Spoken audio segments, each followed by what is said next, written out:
최영일 평론가, 손정혜 변호사 자리했습니다. 오늘 첫 번째 주제 보겠습니다. 전 남편 살해 용의자 고유정 오늘 결심 공판, 그러니까 검찰에 구형이 있는 날인데 고유정은 검사가 무섭다면서 모든 진술을 거부하고 있다고 합니다. 아직 재판이 다 마무리되지 않은 것 같아서 이 소식은 잠시 후에 여쭤보도록 하고요. 먼저 지난 주말 부산 해운대에서 있었던 교통사고 영상 먼저 보겠습니다.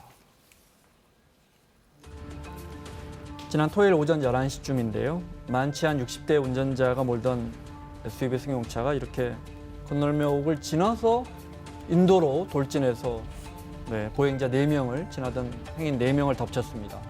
막바로 확 덮쳤어. 애기 엄마는 차 밑에 할머니하고 들어가고 한 명은 할머니가 짝대기 들고 서 있었거든. 그래가지고 그 차가 탁 받치면서 할머니 쓰러져가지고. 그야말로 대낮에 발생한 음주 사고입니다. 60대 여성 한 명이 숨졌고요. 8살 난 아이와 엄마는 가벼운 상처를 입었고 여중생은 발목이 부러졌습니다. 이렇게 차량 통행을 막기 위한 세기둥 3개가 있었는데 다 부서졌고요. 이렇게 차가 밀고 들어오면서 철제 보호막도 이렇게 부서졌고요. 보호막이 깨졌군요. 갑작스럽게 들어왔다는 걸. 이 영상은 시민들이 밑에 깔린 행인들을 구조하기 위해서 20여 명의 시민들이 힘을 모아서 들어올리고 있는 장면을 보고 있습니다. 여기까지 볼까요? 시민들이 저 영상에는 심폐소생술을 하고 있는 사고가 나자마자 시민 이제 같고요. 주변의 분들이 이제 차 밑에 사람 깔렸다고 해가지고 이제 다 같이 들어 올렸거든요. 어느 기사를 보니까 이거는 교통사고가 아니고 테러라고. 아무리 음주사고라지만. 네네. 무슨 여러 가지가 시공간이 부산 해운대구 좌동입니다. 우리가 윤창호법 만들어진 계기가 해운대에서의 사고였고요. 윤창호 씨가 지난해 이맘때 돌아가셨거든요. 추석 무렵이었죠. 사고는 그때 났지만 이제 윤창호법은 11월에 죽었습니다. 예, 맞습니다. 자, 그런데 지금 보시면은 저 차량이 대낮이에요. 11시 20분경. 대낮에 음주 사고는 예상하기 어렵습니다. 다 밝은 대낮에. 그리고 저 사거리 모퉁이에서 이제 불법 좌회전을 하면서 그냥 인도를 밀고 들어가 버린 거죠. 속도가 전혀 줄지 않습니다. 그러니까 운전할 수 있는 상태가 아닌데, 자, 60대 여성 한 분이 흉부골절로 사망하셨고, 그리고 지금 엄마와 아이는 초등학교 1학년입니다. 8살. 그런데 다행히 이 둘 깔렸는데 정말 경미한 경상이고요. 그리고 이제 청소년 중학생 한 명이 이제 발목 부상입니다. 사망자가 나왔습니다. 4명의 사상자가 발생한 사건인데 대낮에 시내 한복판에서 벌어졌다.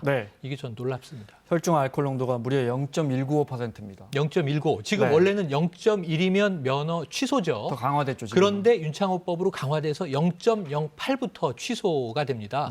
그러니까 지금 면허 취소가 되는 이 혈중 알코올 농도량의 2.4배가 넘습니다. 그야말로 만취한 채로 오전 11시에 20분. 핸들을 잡았다는 거고. 더 위험성이 아니 근데 있는 그럼 것이 아침부터 드신 거예요? 저분은 뭐예요? 그러니까 위험성이 있는 네. 것이 어제 저녁부터 술을 드셨다고 하고요. 집에 가서도 잠이 잘 오지 않아서 더 한 잔을 하고 새벽까지. 자고 일어나서 지인을 만나기 위해서 다시 운전대를 잡았는데 소위 말하면 숙취운전입니다. 저녁에 술을 먹고 그게 깨지 않은 상태로 숙취 운전을 했지만 이렇게 뭐 여러 명의 피해를 야기한 대형 사고가 난 상황이고요. 이 동네가 특히 윤창호법 아까 말씀하신 대로 부산 해운대구입니다.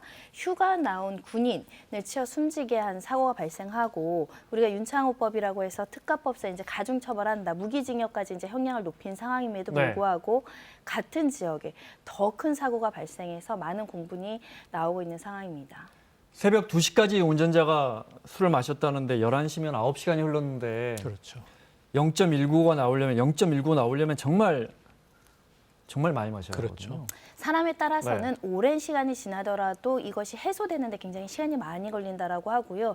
지금 이 사건만 본다고 하더라도 한 10시간, 9시간이 지나더라도 그러니까요. 음주 상태가 지속된다라는 점이 더 사회적으로 경각심을 가져야 되는 부분이 아닐까 생각이 근데 듭니다. 이건 저는 말이 안 된다고 봐요. 왜냐하면 아침에 깨면 본인이 본인의 상태를 압니다. 내가 운전할 수 있는지 없는지. 네. 지금 이 사고 0.19%면 일단 대화가 안 되는 분입니다. 대화가 안 네. 되고 본인도 정신이 없고 네. 사고 가해자 당사자도 뭐라고 얘기를 하고 있냐면 지난밤에 기억이 잘 나지 않는다고 얘기를 해요. 네. 그러면 내가 저녁에 어느 식당에서 반주로 어느 정도 술을 먹었고 집에 들어와서 새벽 몇 시까지 어느 정도 술을 그럼 먹었는지를 그런 건 어떻게 기억해요? 기억을 네. 못하는 상황인데 지인을 만나기 위해서 차를 몰고 나갈 수밖에 없었다. 아니 택시 타면 안 됩니까? 시내에 대중교통 없습니까? 왜 자기 차를 굳이 몰고 나가야 됩니까? 여기 안전 불감증이다 이 생각밖에 안 듭니다. 사고 장소에 시민들의 추모가 이어지고 있는데요. 잠깐 볼까요? 사진 몇 장을 볼까요? 네. 손편지 같은 것도 있던데. 네. 매일 같이 지나다니는 길에서 누군가의 가족이었고 이웃이었던 분이 허망히 떠나시는 걸 지켜볼 수는 없다. 네. 이제는 제발 음주운전자가 당당한 사회가 아닌 우리가 마음 편히 다닐 수 있는 사회를 만들어달라. 사실 도로라는 것은 우리가 항상 차량을 이용하고 횡단보도를 건너고 옆에 보도를 건너지 않습니까?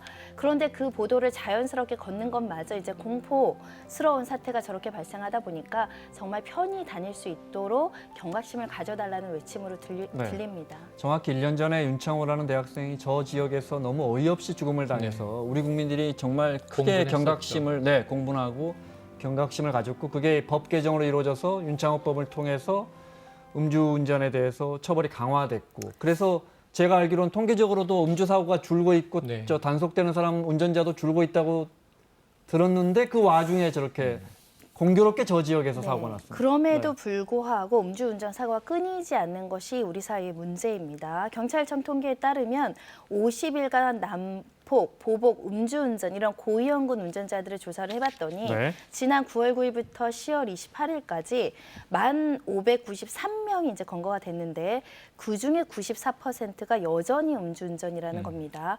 여전히 끊이지 않고 음주운전이 문제가 적발되고 네. 있는 상황이고요. 윤창호법이 시행 5개월이 됐는데 줄었다고 하더라도 그 숫자는 여전히 우리 사회를 위험하게 빠뜨리는 네. 굉장히 많은 사고율이 나오고 있는 상황이고요. 딱 한 잔도 안 돼. 이 문구를 굉장히 많이 들었음에도 불구하고 이렇게 술에 취한 상태에서 음주운전을 하게 돼서 더 강력한 처벌이 필요하다 이런 의견이 네. 나오고 있습니다.